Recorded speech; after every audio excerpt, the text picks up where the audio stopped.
what's up, guys? This Mortar bait deck just reached #1 in the world. It used to be one of the best decks in Clash Royale, played at the top of the leaderboard every single season. But after the Tornado nerf, it has made this deck unstoppable. And as soon as I switched to this deck, I pushed up to Ultimate Champion, taking 0 losses. Since Tornado can't even kill Spear Goblins anymore, the amount of pressure that you can pile on with Goblin Gang, Mortar Evolution, and Skeleton King leads to disastrous situations for most opponents. Mega Knights, Pekkas, and mid-ladder bridge spam gets blasted out of the match with the high damage of Cannoneer and Cannon Cart. And you don't have to worry about bait cards crushing your Cannoneer with Skeleton King, Ice Wizard, and arrows to enjoy them. It's time to bewilder opponents with the unprecedented strength of Mortar bait and assert dominance. Don't forget to subscribe to the channel so you never miss out on any of the daily videos. And more Mortar blasts of love to everyone that's using creator code SirTag to make all the hyper videos possible. So we didn't lose a single match on our trajectory to Ultimate Champion with this deck. It was cool to be able to defeat every opponent we played against, no matter if they went Golem in the back first play or played a bait deck. Golem, despite, not always having the best card cycle to defend, you'll be able to stop it with a Cannoneer or Electric Giants because the Cannoneer does so well. Matching into someone that has a beatdown deck while you're able to just destroy them with high damage per second of your tower feels a little bit unfair, but we'll take it if they go in for a dirty, disgusting play of Golem in the back first play, right? Also, I love when they go and kill the Cannon Cart near the bridge because I can use that for any defensive unit that they stop my miner with. It'll go right into the Cannon Cart and die. Or another alternative is using it like Expo. We got the Scuffed Expo out here. It's not even a cannon. It's a decomposing cannon cart, but it's going to work out because look at how much damage we're dealing to that Skeleton King. And then we can easily arrows and clean up the rest of his crap and maybe have the Mortar lock onto the skeleton and retarget onto the tower for 2 or 1 hit. It's just going to be 1. Still pretty solid though. As you guys can see, the advantage that you get using that cannon cart is astronomical if you play it correctly. So I want to go Goblin Gang, but I don't really have the luxury of doing that after seeing our opponent go and cycle a Night Witch in the back. I'm going to go in for a Cannon Cart really far in the back and then maybe Ice Wizard middle. I like that a little bit later if our opponent isn't going to go in for a spell. He might. I don't know if he's got the sauce like that. I am going to go Ice Wizard, drop it off to the side, slow down those bats, and he'll probably Void Lightning, something along those lines. We'll have to wait and see. Oh my gosh, he's just going to Skeleton King into me like that? This guy is wild with it. You know what? I'm pretty confident that I'm just going to defend this without spending much elixir, and I go Skeleton King on top, and then the rocket doesn't even blast my tower, which is awesome. Then I can use the Mortar, and I have multiple layers of distractions for these goblins. I got the Skeleton King, I've got the Miner, I have the ability, and I don't know if this guy has the ability to defend, is what I'm trying to say out here, guys. This should be really good if we get a good arrows on archers. That would have been so nice. We do not hit archers, but I think it might lock near tower. Oh, wait, what? Okay, I should have anticipated that most likely. Anyway, we're going to go Cannon Cart so it doesn't lock onto our tower. We're just going to block it from moving up a little bit further. And then we can Mortar here. The downside of this situation is I'm pretty confident that we are going to get spammed to oblivion. So I got to go in for bats. And then I also need to get a good arrows on this archer. If I can hit it, it does not walk into it. Oh, that's rough. It still gets 1 shot, so not the end of the world. And fortunately, it gets targeted before the bat that was in front of my tower. I don't even know how that happened. How did the bat not get hit by my tower? I'm not going to question it any longer. That was good for me, so I'll take it. Oh, no. Oh, my goodness. This is scary. Stop the skeleton spam, bro. How about we don't do this right now? I actually have to arrow this 1 skeleton or it would have taken my entire tower. Fortunately, there were archers nearby, so it's more justifiable, but man, that is spooky. That's one of the downsides of running Cannoneer. It's so bad into evolved skeletons, so definitely one of the few horrible matchups you might be able to get into. I'm going to go in for another Mortar because I think his elixir is relatively low. We're going to pop the ability before it crosses the bridge, and then hopefully we might be able to soak up some damage for the Skeleton King. Forcing a rage is awesome. Then we can maybe go like, I don't know. I was thinking about Ice Wizarding, but I think it's better to just go bats here. And then maybe Ice Wizard more so in the middle.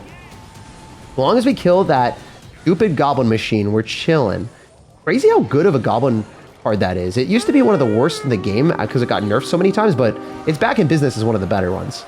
I'm going to arrows, and I think we're in a good spot as long as we can get a few more Miner Shovel Slaps. Come on, Miner. I believe. We're going to go bats as well, and then I think he doesn't have anything besides archers to clean those up. So I'm going to bombard him with a Mortar and also a Skeleton King and see what's cooking, because I don't think that the bats are going to die to that. I think they just walk out of the radius. Huge value. We're going to pop the ability because he's going to arrows. Then we can arrows our own, and then maybe even throw in a Miner down here. Kind of a wild game against Elixir Golem. Usually it's like a swing in either direction. You lose or you win, but this is an entirely different beast. Maybe the bats? Nah, bro's got so many small spells. Why does he have them all? Why'd he catch them all? Why'd he catch arrows and rage with the Skeleton King and evolved skeletons? It's so spooky. All right, I know that I need to go in for Skeleton King as well, and then a Mortar here, and then maybe just throw miners at him. I think that's going to be our play. I think that's going to be the method behind the madness right now. I definitely need arrows on all the skeletons that are accumulating. Then I can Ice Wizard again and just throw more miners on the tower because I'm going to be up enough elixir to justify it. Then I'm going to go in for a Mortar Evolution more so oriented to offense, so then the stupid thing doesn't hit my tower, and then we arrows him and we win. Let's go. So we were able to simultaneously defend and to also apply offense at the same time because we were consistently getting free elixir from Elixir Golem. So I was like, you know, I defended, so I earned the advantage to do direct damage with the miner every time. And that's exactly how this deck operates. When your opponent overcommits on offense, you'll have an elixir advantage that you're able to convert into direct damage with the miner guaranteed. As long as you have good mechanics, you won't be losing, even if your opponent has multiple small spells with a Skeleton King into a bait deck with evolved skeletons when you got Cannoneer. After pulverizing Elixir Golem, we pushed up to 5,800 in the world. This guy finished 576 in the world, and he's got Dagger Duchess. Not something we want to see, but maybe we can just avoid it entirely and procrastinate our problems for later and not cycle our bait cards and go in for Mortar instead. No, don't do this to me, man. Okay, we're to go and target on the balloon as soon as we can with the bats, and we should be good. It's just a problem when our opponent is going to have a lumberjack balloon deck at the top of ladder, being a top rank 500 player. Oh, it's not going to be easy because I know for a fact if I go in for bats on offense, I don't have that many great anti-air answers besides, I guess, the Cannoneer and Ice Wizard. So I need to save the Ice Wizard for the most part against the balloon decks. And then maybe use my Mortar on defense to pull the balloon. He's going to have an Inferno Dragon. That is a wasted Skeleton King, guys. Maybe we can make something happen here. It's just risky. It's like really silly to go in for a Goblin Gang like this, but I'm thinking I might be able to distract him just long enough to kill the Inferno Dragon with my Spear Goblins. I don't know if it's possible, but I want to kill the Electro Dragon too. I have big dreams and aspirations out here. I'm going to try to arrows as well to clean up those guards, and then I'm going to go Cannon Cart in the middle. Man, I might even be able to go like Ice Wizard and activate King Tower here. No! It went too far apart. The Cannon Cart wiggled a slight smidgen, and because of that, I wasted an Ice Wizard. Or maybe I didn't. Maybe it's calculated for this reason. Offensing the other side, forcing out a bowler. The offensive Ice Wizard! I don't think I've done that before. I've never forced out a bowler with an Ice Wizard before either, so we take those. It wasn't bad. Maybe we can get him to go like Inferno Dragon into a Mortar and we can go bats. It's just so risky. Please? Yo, we were hovering it, but now we have no answer to Graveyard, or I guess probably Balloon, right? We saw Balloon earlier. I was thinking Graveyard because we saw Bowler and then Inferno Dragon and Electro Dragon. It's like, I don't know, it looks like Graveyard, but it's not. We saw the Balloon, so it has to be. There's no way it's Balloon Graveyard. I mean, it is possible. It's just unlikely. Your Goblins will die. They're going to give us nothing. But hear me out for a second. We popped the ability. Nope, not into that. Not into that, guys. Definitely not into that. Oh my gosh. Or try to Mortar. Maybe we can go Ice Wizard afterward and just do a pull, huge chain of pain for our guy. Arrows here as well. With the Ice Wizard off on the side, the reason why I was thinking that was he wouldn't be able to freeze all of his stuff, but he still found a way to freeze me anyway.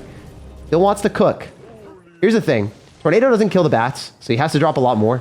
It's always good for me. I'm going to try to Skeleton King the other side and maybe even go Goblin Gang and just see what we can accomplish. This Goblin Gang is built different. If our opponent doesn't have the right cards to kill it, it's going to be so frustrating for him. I'm going to pop the ability here. I don't think it's going to work that well. I think I want to cycle Ice Wizard. Not necessarily the best card to cycle here either, but I just got to clean that up, and it's the cheapest mechanism of doing it. I'm going to Mortar again on the other side and then maybe go Cannon Cart and expect a Bowler. Okay, we got the Bowler, but we got a little bit lower than I would want, and he's got Evolved Electro Dragon. My arch nemesis arrived. This is bad. This is really bad, guys. I'm going to be super sad if this kills me. Try to finesse it, maybe. We can go in for like an Ice Wizard on the right side. Yeah, I got to. And then I can Mortar as well. The Electro Dragon's not going to take my tower like an Inferno Dragon would, so I'm not super scared about it, to be honest. The worst way to lose a game is having an Inferno Dragon lock on your tower and then just like having no answer to it while they freeze you. It's like, oh, this game sucks. So he's trying to suck me up with the Tornado. We're not going to let that happen. Maybe with the bats can lock into the tower. Yo, he overcommitted so hard and had no elixir. So I guess because Tornado doesn't kill goblins or bats anymore as effectively, it's going to be very difficult for the opponent to ever defend if they overcommit once. That's a huge benefit of this deck that I didn't even realize. Bait is so much better against all the Splash Shard decks that countered it previously. exemplified by that last interaction, snagging the tower for us against a multiple 21 player that finished 576 in the world, hoisting us up a few more ranks to 4,900 in the world. This guy's got the chicken tower, but they are not playing chicken. They're going to be spamming the first card of the day. Probably going to be a Mega Knight player. Ever see a bandit and then, you know, the ability to go and spam their heart and their soul in their first push? Generally a Mega Knight player. I'm going to go Ice Lizard and pull everything a little bit so then the bandit doesn't activate King Tower, but we'll get counter push. Oh, the bandit does activate King Tower. Oh my gosh. That was better than I could have ever hoped for. That was so unbelievably calculated that my brain couldn't process it, apparently. What the heck? I was so solemn and sad. I was like, oh man, the Ice Wizard didn't do what I wanted it to. I wanted to pull the Mega Knight and the bandit and activate King Tower. And then the Mega Knight just walked. And I was like, oh, you know, that sucks, but beautiful. All right. That was the most miraculous King Tower activation I think I've ever had. Anyway, well, definitely not true. I remember like pulling a witch to the middle and then having a witch spawn a skeleton and then it activated the King Tower. That was probably the best one I've ever had in my life. It was very funny. It was like watch the skeleton travel all the way down and it worked. It was so cool. Anyway, we're gonna go Skeleton King here and then what else can we do? I think we want a miner, so we just pull the bandit back without it, you know, dashing on anything. And we open up an opportunity for the bat or the Skeleton King to put in work. Looking really good. Super spicy, if you ask me. If we can get those arrows down, maybe clean up the Mega Knight with a Ice Wizard. Or if he goes in for wall breakers, we'll have to go in for a Mortar. Honestly, yeah, I think Mortar is not bad here. Because the Mega Knight will die, the wall breakers die, and the Mortar might hit the tower, please, for the one time. Yes! I love you, Mortar. Let's get it. More Mortar love out here, guys. Definitely going to say that in the intro of the video, too. So, you know, it's just deja vu for y'all. All right. What can we do? Maybe go for Cannon Cart on the right side into the Archer Queen and force him to spend elixir on both sides. I hate playing against Prince. It's so strong. It's so goated. We'll just miner on defense because going into the Dagger Duchess is a losing battle for me. I want to force him to Mega Knight jump and then we can go arrows on the bats and then use the Goblin Gang to lock onto the Prince. So he has all the cards targeting the wrong things. That's kind of what we needed. And then Mega Knight's jumping for joy in the wrong lane. And then we can go Cannon Cart here on the wall breakers. Please kill the wall breakers. Didn't get to kill all of them. Still fine, though. If we can get a Goblin Gang down, then he can't lock onto me. And then we can go Ice Wizard as well. Wait. We are back. We are so back. We are back like we never even left. We're committing theft out here, taking the tower down with the offensive Ice Wizard. If that splashed onto the tower, I would have lost it. I would have lost my mind. I would have lost the game, though. Let me tell you. We would be winning by a much wider margin. So that sucks. But no, it doesn't suck. I thought it was going to suck, but it was sublime.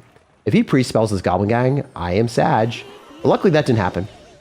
You know what I'm sad about? How good Archer Queen is into Mortar and Cannon Cart. It just killed everything. It's not great. It's not a good time. Not a good time in the life of Jake. I'm going to go arrows. Need to kill those bats, pop the ability so then the bandit walks on the wrong thing. Get another Mortar down so then we can clean up the goblins without having to worry too much. Okay. This is looking problematic, to say the least. I don't like this. I think I die to the Prince, to be honest. Not even gonna fib. Like, that Prince should kill me. It's such a good card, too. Like, it's actually just unfair. The amount of damage it does by itself, like, look at that. It's just taking everything out. I have to go for a defensive Mortar Evolution, which I never wanted to do in my life. Not even once, my dudes. Like, when this, like, makes me sad. Every time that you have to use your goblins on defense, it's just like, the potential of dealing damage is no longer there. Anyway, wait, I'm thinking. If we use the defensive goblins to orchestrate an offense, it might be miraculous. This is very difficult to defend, by the way. He's just dropping all of his stuff. His heart and his soul is going into this push. The worst thing, I think, is the Mega Knight Evolution when it pushes everything together. But here we are. The Mortar Evolution was tanking for a little bit, and it died. I was hoping that it would stay alive just long enough to support the other one. Don't arrows, don't you dare. He's so focused on defense that he doesn't have anything for the Goblin Gang. The Goblin Gang was able to defend. We're going to arrows. We're going to win the game. Let's go. That was way better than I thought. I was just like deer in headlights dialed in the right side because I saw my Goblin Gang and my bats. I'm like, if he dropped any spell and that Prince connects on the right side, I'll be just evaporated in one hit. If y'all hate Mega Knight as much as me, especially if they've got Archer Queen to counter your mortars most of the time, as long as you have Cannoneer, it makes the matchup way more bearable. But we have to give the biggest shout out to that Ice Wizard that somehow made the early King Tower activation happen, because without that, I might have been screwed against so many bait cards coming at me at all times. All right, so we might have matched into Mickey Mouse, and hopefully he's too busy on Disney's castle to even protect his castle in the regular game, you know? He's too busy in real life. He's got more important things to do than playing a miserable match of Clash Royale into a Skeleton King Mortar evolution. At least that's what I'm hoping for, and it doesn't seem like that's what he's doing. He's a multitasking savant. The dude is cycling an Inferno Dragon in the back, ready to melt my dreams of him giving up. I'm gonna try to go bats here, maybe miner with it, and then I could arrows depending on what happens. Executioner is really rough when you are matching a bait deck into that, but with Cannon Cart and Skeleton King, it makes the matchup more playable, more palatable for all of you guys that are like, I didn't want to match into this. It's okay. It's not that scary. We got Goblin Gang as well, and we can drop a Skeleton King and expect him to dispel that. Then if he spells it, we're gonna say goodbye, Sayonara Inferno Dragon. You're gonna get kited by the Skeleton King upward. We're gonna pop the ability. I think it's okay. I just want to get onto the tower with 1 or 2 skeletons if we can, even if it's early. Also, I guess the early bird always catches the worm because that skeleton did a surprising amount of damage. Caught way more than I thought. Also, he doesn't have Tornado in cycle, so we can spam him with a miner and a bats. This is good because he's going to have to spend a lot more than he wants. Inferno Dragon on bats? Oh my goodness. Bro is dry on elixir right now. He might even cry if we go for a mortar here. I bet you he's going to have to go bowler. I don't think I have enough elixir for the cannon cart, but not that bad, actually. He's going to lose the knight. Cannoneer is overpowered, and then the cannon cart's coming through. He doesn't have that much elixir. I can go Goblin Gang as well. Dang. I think this Goblin Gang is going to cook him because he can't kill it with the tornado anymore. I forgot about that. It's so good going Goblin Gang at the bridge when the opponent has a suboptimal card cycle. All right, NATO's out of cycle again. So you guys know the deal. We can throw down bats and miner, but this time I think we want to ramp it up a little bit. I think we want to get a little bit more filthy with the spam. I'm gonna go bats, Skeleton King miner, and a mortar here as well. We're throwing down everything we own, and these bats are unbearable for this man. The fact that they're still alive is crazy. Then we could arrows to maybe even kill the Inferno Dragon fully. Beautiful. We're gonna force an Executioner yet again. We can lock onto that with our Cannon Cart and get an even better interaction as this ramps up. I can get bats up in here, 100% kill the Inferno Dragon, or force him to drop a tornado or something that he doesn't want to. Miner in the safe spot that he's not able to activate King Tower with, because I think he will try to.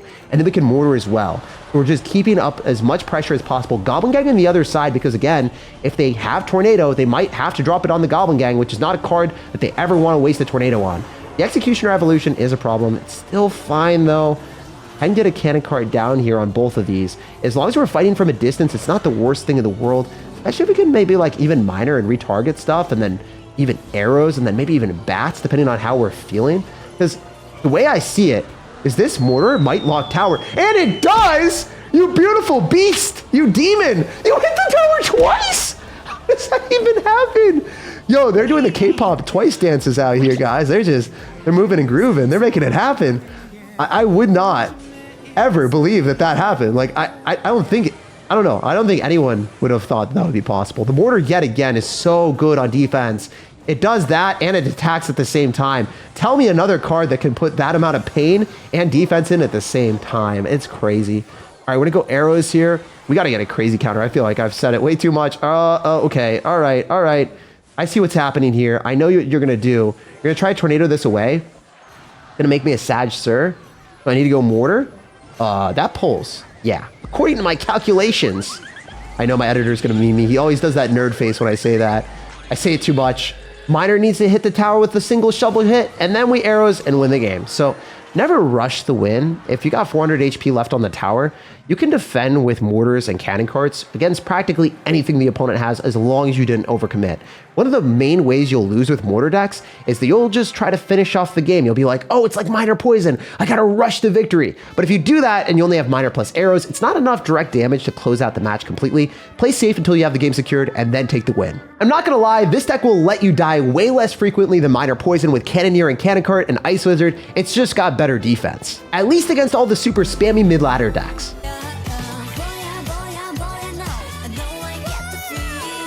Mortar, blast the like button, subscribe for more daily content, and have an amazing rest of your day.